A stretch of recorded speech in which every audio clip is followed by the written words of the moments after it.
Hello guys, welcome to Beyond Cooking, episode 2.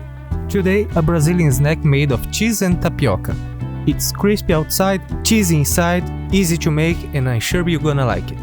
Don't forget to like and subscribe, and let's make Tapioca Dices, or in Portuguese, Dadinhos de Tapioca.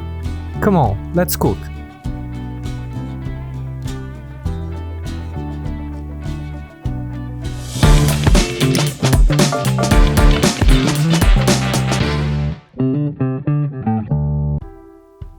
First of all, this is the original recipe, created by Chef Rodrigo Oliveira from Mocotó restaurant. I will leave his social media links in the description down below. The first ingredient is granulated tapioca.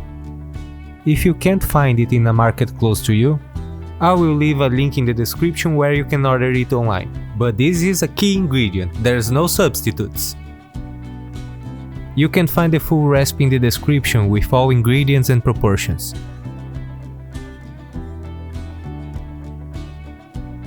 The second ingredient is cheese.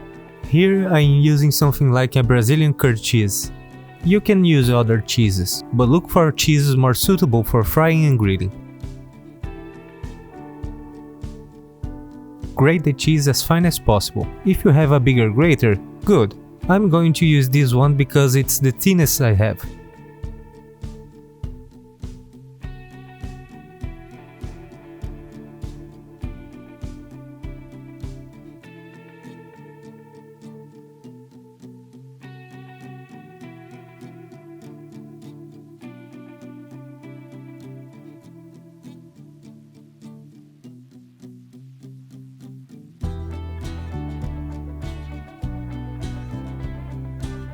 In a bowl, mix the dry ingredients,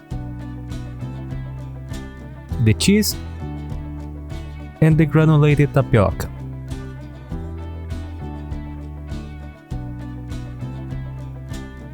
Add some salt and some pepper and give a good mix with your clean hands.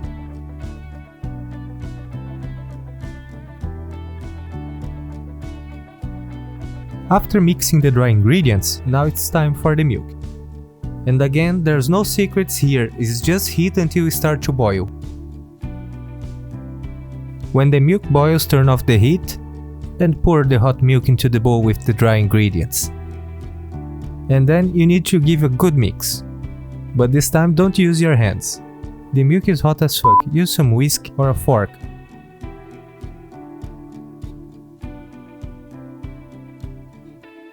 After a couple of minutes mixing, you can start to prepare to mold. I used the wrapping film and a silicone mold.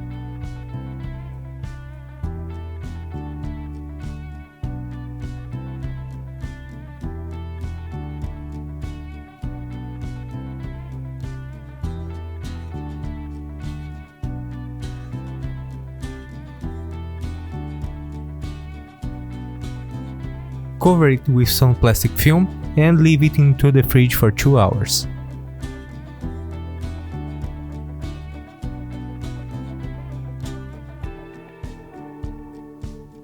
When it's firm enough, you can easily unmold over a cutting table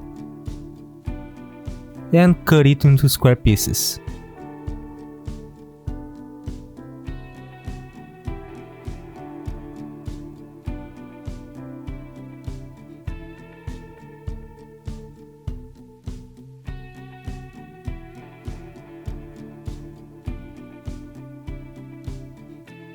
Heat the oil of your choice and put your dices one by one to fry. 2 tips here. First, they fry really fast, 30 to 40 seconds is enough. And second tip, they stick to each other, so leave some space between them.